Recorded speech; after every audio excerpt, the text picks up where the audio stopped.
जय हिमालय जय भारत।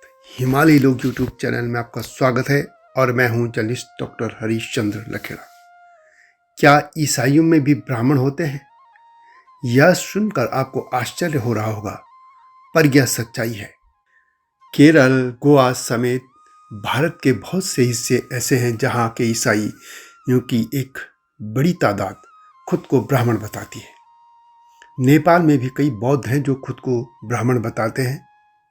आज ईसाई ब्राह्मणों के बारे में जानकारी दे रहा हूं। नेपाल के बौद्ध बाहुनों यानी ब्राह्मणों को लेकर पहले ही एक वीडियो इस चैनल में आप देख सकते हैं।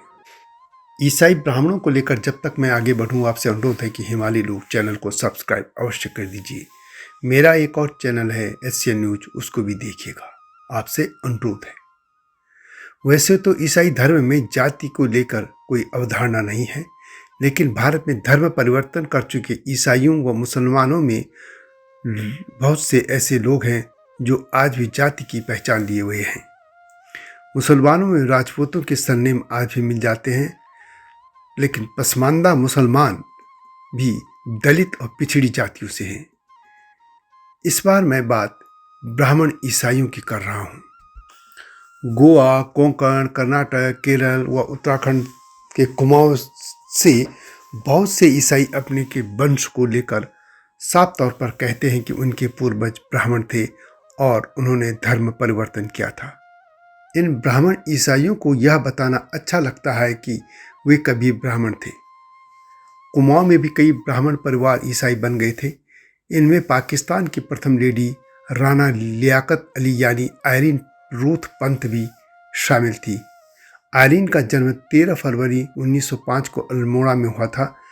जन्म के समय उनका नाम था आयरीन रुथ पंत। वह कुमाऊं की बड़ी धोती ब्राह्मण परिवार से आती थी। आयरीन पंत के दादा ने सन 1887 में ईसाई धर्म अपना लिया था। बाद में पाकिस्तान के प्रधानमंत्री बने लियाकत अली की वह पत्नी थी। भारत में रोमन कैथोलिक ब्राह्मण या बामोन एक शब्द है जो ज़्यादातर गोवा और कोंकणी क्षेत्र के कैथोलिकों से जुड़ा है। इनमें सारस्वत ब्राह्मण, देवज्ञ ब्राह्मण, कोंकण राष्ट्र, करह देश और देशस्थ ब्राह्मण शामिल हैं। यानी जो अब अपने को ईसाई ब्राह्मण कहते हैं, उनमें ब्राह्मणों की उपजातियां गौड़, सारस्वत ब्राह्मण, देवज्ञ ब्राह्मण आदि शामिल हैं। इसी तरह चाडो या रोमन कैथोलिक क्षत्रिय भी हैं। सुधीरों में वैश्य और शूद्र शामिल हैं। कुरम्बिन या दलित व महार और चमार भी थे। यह जाति प्रथा सिर्फ कैथोलिकों में ही नहीं बल्कि मुस्लिमों में भी मौजूद है।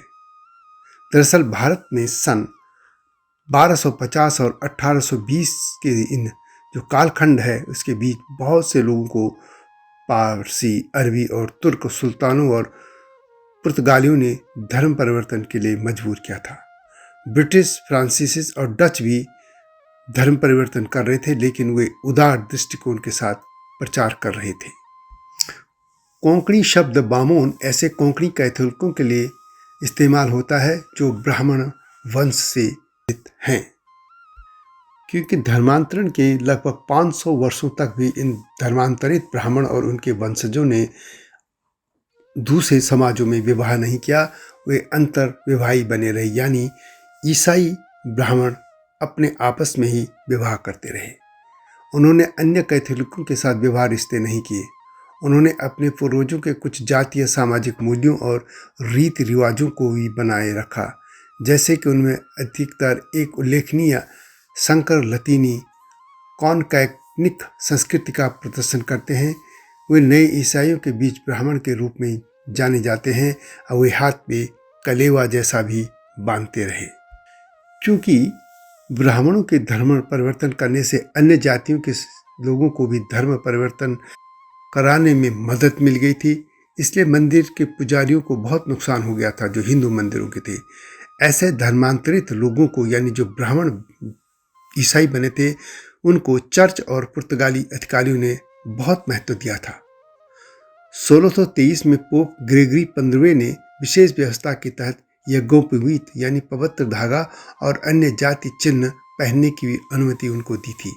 लेकिन यह शर्त थी कि उन्हें कैथोलिक पादरी जो थे उनका आशीर्वाद लेना था।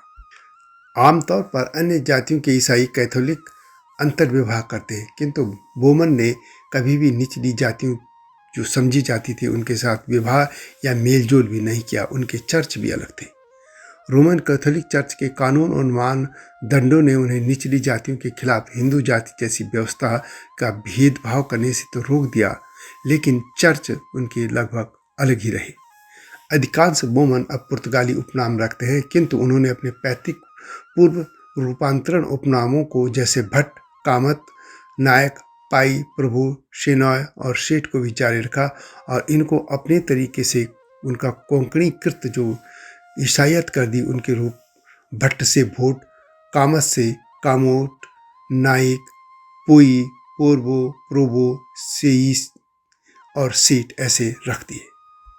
केरल में भी बहुत से ईसाई अपने वंश को लेकर साफ तौर पर कहते हैं कि उनके पूर्वज ब्राह्मण थे और उन्होंने धर्म परिवर्तन किया। इसी तरह मंगलौर में भी कई ब्राह्मण ईसाई पाए जाते हैं। कर्नाटक के उडुपी जिले में भी कुछ बोमन परिवार हैं और इनका मुदर्था एक अनोखा उपनाम है। यहाँ सारोदी भी एक आबादी है, लेकिन मैंगलोरियन कैथोलिक समुदाय में बोमन्स की बड़ी संख्या है। अधिकतर मंगोलोरियन कैथोलिक बोमन परिवार अपने पितृवंशीय वंश को गौड़ सारस्वत ब्राह्मणों से जोड़ते हैं। ब्राह्मणों के ईसाई धर्म में आने को लेकर कुछ बातें भी कही जाती हैं। कहा जाता है कि ब्राह्मणों ने ईसाई धर्म को पूरी तरह से नहीं अपनाया। धर्म परिवर्तन नया शब्द है। दरअसल उन्होंने ईसाई धर्म को तो अपनाया क्योंकि वो नया और विदेशी था, लेकिन हिंदू धर्म में पहले से ही बहुदेववाद प्रचलन में था, इसलिए उन्होंने एक नया देवता भी स्वीकार कर लिया था और बस इतना ही भर था। लेकिन नई पीढ़ियां फिर पूरी तरह से ईसाई धर्म में रच बस गई थी।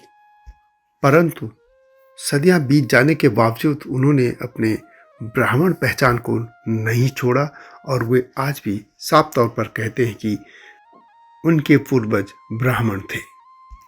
कई मैट्रिमोनियल में भी आप देख सकते हैं, अखबारों में छपते हैं, जो उनमें यह साफ तौर पर लिखा रहता है कि ईसाई ब्राह्मण।